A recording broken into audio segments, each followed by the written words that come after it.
Hello everybody, welcome to Vidya Jyoti basics of biology. तो आज हम लोग बात करेंगे कि 12th के बोर्ड एग्जाम्स 2021 के बोर्ड एग्जाम्स के लिए कैसे प्रिपरेशन स्टार्ट की जाए। वीडियो स्टार्ट करने से पहले मैं ये बोलूँगी कि इस वीडियो को मैक्सिमम शेयर कीजिए 12th क्लास के स्टूडेंट्स के साथ, बिकॉज जो मेजर प्रॉब्लम है बच्चों की वो ये है कि पढ़ते तो बहुत हैं फिर भी मार्क्स नहीं आते। तो अब इसका क्या सोल्यूशन है? क्योंकि पढ़ तो रहे हैं लेकिन मार्क्स नहीं आ रहे। उसका रीजन ये है कि मेहनत तो कर रहे हैं बट शायद सही दिशा में नहीं कर रहे। तो आपको पढ़ने के लिए एक स्ट्रैटेजी चाहिए। हर सब्जेक्ट को पढ़ने की एक डिफरेंट स्ट्रैटेजी होती है। थ्योरेटिकल सब्जेक्ट्स को पढ़ने की एक स्ट्रैटेजी होती है, नॉन थ्योरेटिकल सब्जेक्ट्स को पढ़ने की एक स्ट्रैटेजी होती है। वो सब्जेक्ट्स जिनमें थ्योरी और मैथमेटिक्स मिक्स्ड होते हैं उन सब्जेक्ट्स को पढ़ने की भी एक स्ट्रैटेजी होती है। तो आज जो मैं आपको बताऊंगी वो थ्योरी सब्जेक्ट्स के लिए बताऊंगी। मेरा एरिया ऑफ स्पेशलाइजेशन बायोलॉजी है, तो मैं बायोलॉजी सब्जेक्ट के लिए बताऊंगी कि बोर्ड्स 2021 के लिए कैसे अभी से प्रिपरेशन स्टार्ट की जाए। और अभी ये मत सोचना कि हमारे पास बहुत टाइम है। टाइम एकदम लिमिटेड है जिसके अंदर प्रिपरेशन बहुत सारी करनी है। कि अब स्टडी मटेरियल कौन सा यूज़ करें, कौन सी बुक्स रेफर करें। एक और प्रॉब्लम आती है बायो के साथ, वो ये है कि बायो एज अ सब्जेक्ट बहुत ज़्यादा इसके लिए रूमर्स होते हैं, जिसकी वजह से बच्चों के दिमाग में हो जाता है कि पता नहीं कितना मुश्किल सब्जेक्ट है। और हम ये बुक भी खरीद लेते हैं, प्रदीप्स भी खरीद लेते हैं, ट्रूमैन्स भी खरीद लेते हैं, मॉडर्न ABC भी खरीद लेते हैं, सब खरीद लेते हैं, पढ़ते किसी भी से नहीं। तो मैं अभी आपको एक बहुत ही कंसाइज स्टडी मटेरियल बताऊंगी जो आपको चाहिए, बस एग्जैक्टली इतना ही चाहिए फॉर बोर्ड एग्जाम प्रिपरेशन। तो सबसे पहले तो NCERT की बायोलॉजी की बुक, ये बाइबल है बायोलॉजी। उसके बाद आपको एक और बुक चाहिए जो कि NCERT की ही है। ये कोई एक्स्ट्रा रिफ्रेशर किसी प्राइवेट पब्लिशर की बुक नहीं है, ये NCERT की ही बुक है। आप देख सकते हैं NCERT की ही ये बुक है, NCERT एग्जाम्पलर। इसमें कुछ बहुत अच्छे क्वेश्चंस हर चैप्टर के और हर मार्क्स के, मतलब MCQ टाइप्स भी, वेरी शॉर्ट आंसर टाइप्स भी, शॉर्ट आंसर के एंड लॉन्ग आंसर टाइप के, आपको डिफरेंट क्वेश्चंस हर एक चैप्टर के आपको यहाँ पर मिल जाते हैं। तो ये एक बुक होना बहुत ज़रूरी है। ये एक बुक आप खरीद लीजिए। ज़्यादातर बच्चे ये नहीं खरीदते और फिर दुनिया भर की रिफ्रेशर्स को रेफ़र करते हैं। अच्छा, इस दोस्त के पास ये है, मैं भी ये खरीद लेता हूँ, उस टीचर ने वो रेफ़र किया, वो भी मैं खरीद लेता हूँ, सब खरीद लेते हैं, पढ़ किसी में से भी नहीं पाते। तो आपको कुछ नहीं करना, सिर्फ ये एक बुक खरीदनी है। इसमें जो क्वेश्चन बैंक है वो मोर देन इनफ है। मैंने सेकंड हैंड खरीदा था, आप भी सेकंड हैंड खरीद सकते हैं, कोई दिक्कत नहीं है, क्योंकि पूरी बुक में सिर्फ क्वेश्चंस ही क्वेश्चंस हैं। उसके अंदर कोई फर्क नहीं पड़ता कि आप नई बुक ले रहे हैं, सेकंड हैंड ले रहे हैं। तो अगर सेकंड हैंड मिले तो बहुत अच्छी बात है। मुझे 80 रुपीज़ की ये बुक मिली थी, तो आप लोग भी देख लीजिएगा। इसके बाद आपको बुक्स और कोई नहीं चाहिए। आपको एक रजिस्टर चाहिए, नोट्स रजिस्टर, जिसमें आप अपने नोट्स बनाएंगे। ये मेहनत वाला पार्ट है, यहाँ मेहनत करनी है। स्ट्रैटेजी जो अभी मैं शेयर करूँगी उसकी मेहनत यहाँ होनी चाहिए। तो रजिस्टर आपको एक चाहिए, नोट्स रजिस्टर, प्लस आपको ये छोटा सा अपने पास नोटपैड रखा करो जिसमें आप अपनी स्टडी, अपना टाइम टेबल प्लान करोगे उस सब्जेक्ट के लिए। तो ये तो हो गई बुक्स, स्टडी मटेरियल। अब इसके बाद स्ट्रैटेजी क्या है कि बोर्ड एग्जाम्स के लिए प्रिपेयर कैसे किया जाए पूरे सब्जेक्ट को, पूरे सिलेबस। तो चलिए देखते हैं। तो सबसे पहले देख लो कि तुम्हारे पास टाइम कितना है। जून ऑलमोस्ट खत्म हो चुका है, तो जुलाई से मैंने काउंट किया है, जुलाई से लेके फरवरी तक, क्योंकि मार्च में तो पेपर होते ही हैं। ये अप्रोक्सीमेटली 8 मंथ्स बनते हैं। अब 8 में से मैंने 2 मंथ्स माइनस कर दिया, बिकॉज जो फेब का पूरा मंथ होता है उसके अंदर तुम्हें असाइनमेंट सबमिट करने होंगे, प्रैक्टिकल फाइल सबमिट करनी होंगी, तुम्हारे प्रैक्टिकल एग्जाम्स होंगे। इतनी सारी हॉचपॉच होती है कि उसमें तुम पढ़ नहीं सकते। जिसे बोलते हैं quality study, quality self study तुम नहीं कर सकते। इस सब में 1 महीना चला जाता है, प्लस 1 महीना होता है जब दिसंबर में तुम लोगों के प्री बोर्ड्स होंगे। प्री बोर्ड्स या फिर कोई टर्म एग्जाम होंगे, या फिर जो भी पीरियोडिक टेस्ट वगैरह चलते हैं, यूटीज होते हैं, सेशनल्स होते हैं, उन सब का टोटल मिला के 1 महीना लो, वो भी चला गया। तो 2 महीने यहाँ से माइनस कर दिए, तो आपके पास जो क्वालिटी स्टडी करने का टाइम है वो है 6 मंथ्स का। अब 6 मंथ्स का हमारे पास टाइम है, बट दिसंबर में प्री बोर्ड एग्जाम्स भी हैं। तो प्री बोर्ड से पहले हमें जो टारगेट करना है वो है प्री बोर्ड से पहले पूरा सिलेबस हम लोग खत्म करके रेडी करना है।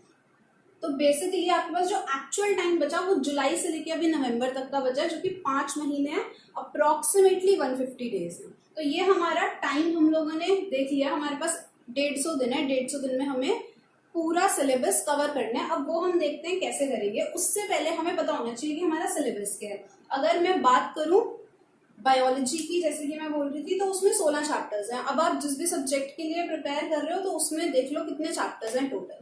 अब उसके बाद आपको देखना है कि मार्क्स डिस्ट्रीब्यूशन कितना है। ऐसा नहीं है कि जो चैप्टर फॉर एग्जांपल आपको अच्छा लगता है वो आप पढ़े ही जा रहे हो, नहीं। बोर्ड एग्जाम के अकॉर्डिंग पढ़ना है, तो मार्क्स डिस्ट्रीब्यूशन देख के पढ़ना है।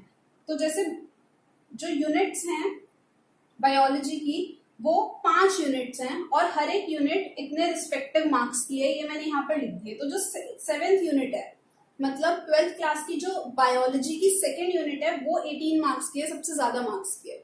जेनेटिक्स वो सबसे ज्यादा मार्क्स की है, तो उस पर अच्छे से ध्यान देना है। उसके बाद हम आ जाते हैं कि हमारे क्वेश्चन पेपर का पैटर्न कैसा होगा। अब क्वेश्चन पेपर इस तरीके का है, उसमें 1 मार्क के 5 क्वेश्चन आएंगे जो कि 5 मार्क्स कॉन्स्टिट्यूट करेंगे, 2 मार्क्स से 7 आएंगे जो कि 14 मार्क्स कॉन्स्टिट्यूट करेंगे, 3 मार्क्स के 12 क्वेश्चन आएंगे तो 36 मार्क्स हो गए, 5 मार्क्स के 3 आएंगे तो 15 हो गए।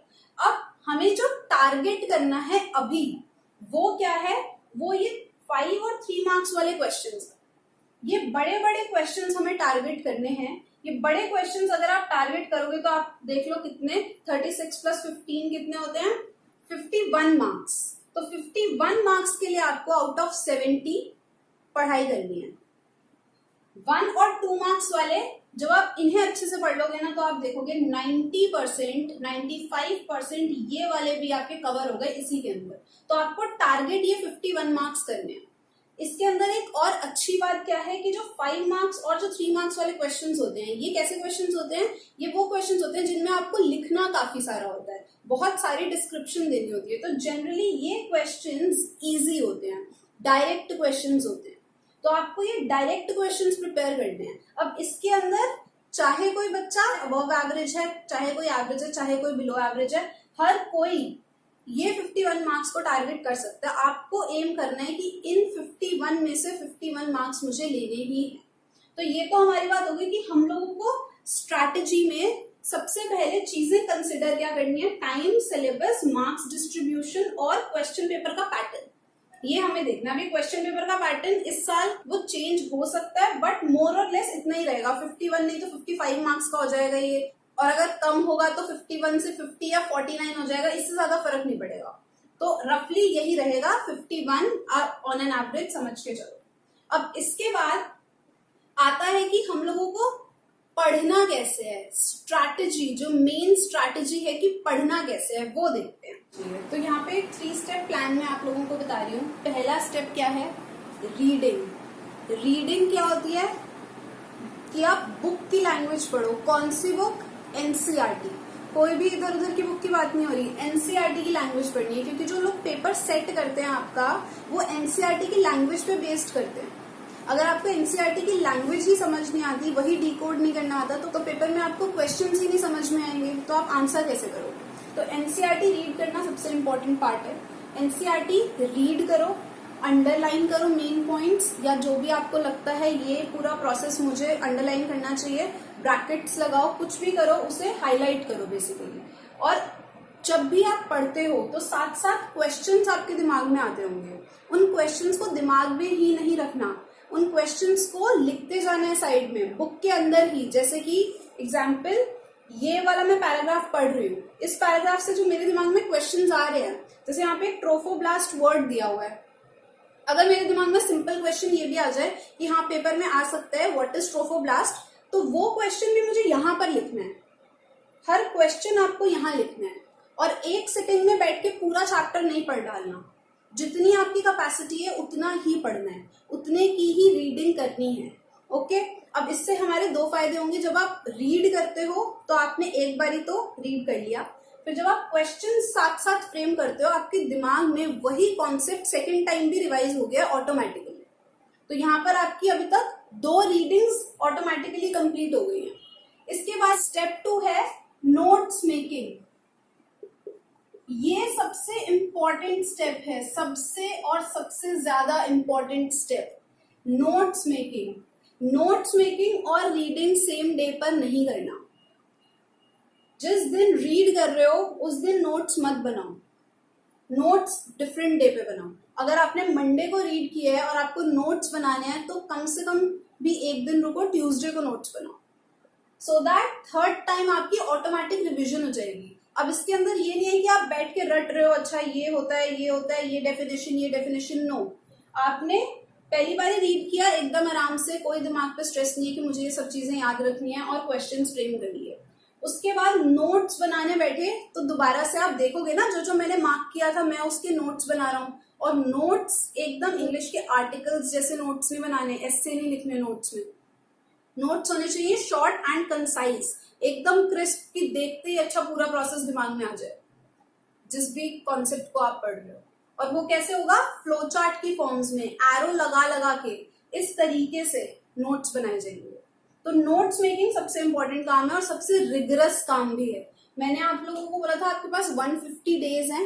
150 डेज में अब आप हर दिन तो नोट्स नहीं बना सकते, मैक्सिमम वीक में 2 डेज, वीक में 2 डेज आप सिर्फ नोट्स बना सकते हो मैक्सिमम, बाकी सब्जेक्ट्स भी तो पढ़ने हैं। तो नोट्स सिर्फ हफ्ते में 2 दिन बनेंगे, 2 दिन नोट्स बनेंगे। 150 डेज हैं, उस हिसाब से अगर हम देखें तो आपके पास अप्रोक्सीमेटली 21 वीक्स है।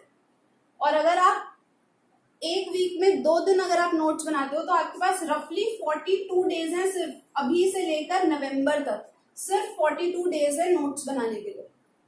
तो देख लो टाइम काफी लिमिटेड है। हमें लग रहा था पहले 8 महीने हैं, एक्चुअली में 6 महीने, उससे भी कम 5 महीने, उससे भी कम। नोट्स तो एक हफ्ते में सिर्फ 2 ही दिन बन सकते हैं, तो सिर्फ 42 डेज है। और आप रीडिंग कब कर सकते हो? हफ्ते में 3 डेज आप रीडिंग कर लो, 3 दिन रीडिंग कर लो और 2 दिन नोट्स बना लो।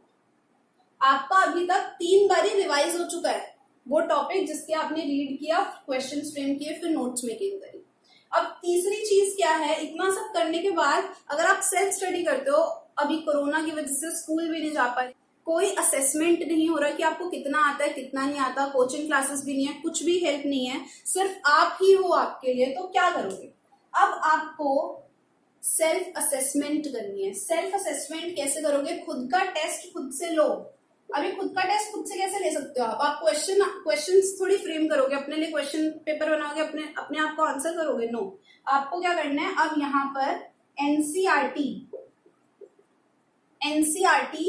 की एक्सरसाइज क्वेश्चंस सॉल्व करने हैं। 2 टेस्ट लेने हैं आपको अपने। पहले टेस्ट में आपको एनसीईआरटी के एक्सरसाइज क्वेश्चन सॉल्व करने हैं, जो भी चैप्टर आपने पढ़ा है उसके अंदर आपको पता चल जाएगा। अगर एनसीईआरटी में 20 क्वेश्चंस दिए हुए हैं और अगर आपको सिर्फ 12 क्वेश्चंस आते हैं ढंग से, तो इसका मतलब समझ लो कि कितने % आपको चैप्टर आया है 3 बारी करने के बाद। उसके बाद जितने ज्यादा क्वेश्चंस आते हैं उतनी अच्छी आपकी चैप्टर के ऊपर पकड़ बन गई है। इसके बाद नेक्स्ट आता है हमारा एग्जाम्पलर। एनसीईआरटी की ही एग्जाम्पलर के क्वेश्चन सॉल्व करो। और कौन से क्वेश्चन सॉल्व करने हैं उसके अंदर मैंने बताया था कि एमसीक्यूज भी दिए होते हैं, 1 मार्कर्स भी दिए होते हैं, very short answers, short answer, long answer सब दिए होते हैं। आपको जो आंसर करने हैं वो शॉर्ट आंसर्स और लॉन्ग आंसर क्वेश्चन सिर्फ आंसर करने हैं फिलहाल के लिए, अभी नवंबर तक। इतने क्वेश्चन आपको हर चैप्टर के लिए करने हैं। एनसीईआरटी की एक्सरसाइज प्लस एनसीईआरटी की example after step 1 and step 2 for every chapter. ये आपका सेल्फ असेसमेंट होगा। और ये जो एनसीईआरटी एग्जाम्पलर है, अगर किसी को मार्केट में नहीं मिलती सेकेंड हैंड या न्यू, तो मैंने डिस्क्रिप्शन बॉक्स में एक लिंक दिया हुआ है, उस लिंक को आप खोलेंगे तो आपको चैप्टर वाइज पूरी एनसीईआरटी एग्जाम्पलर के क्वेश्चंस मिल जाएंगे। तो वहां से क्वेश्चंस देखो और आंसर लिख सकते हो। तो अब यहाँ पर 2 चीजें रोल प्ले कर रही हैं, strategy plus hard work. Strategy अब आपको मिल चुकी है, 3 स्टेप फॉर्मूला है, रीड करना है, underline, frame. Second step is notes making, third step is test. इस स्ट्रैटेजी को फॉलो कीजिए। गारंटीड रिजल्ट मिलेगा। सिर्फ एक बात है क्या, कंसिस्टेंसी की, दूसरी हार्डवर्क की। स्ट्रैटेजी पता चल चुकी है, हार्डवर्क करना बाकी है, करो। और अगर कोई और इससे स्ट्रैटेजी रिलेटेड या काम करने से रिलेटेड प्रॉब्लम अगर कोई आती है किसी को भी, तो आप लोग मुझे पर्सनली भी कांटेक्ट कर सकते हो, मेल कर सकते हो। मेरा नंबर और मेल आईडी दोनों वीडियो के एंड में दिए हुए हैं।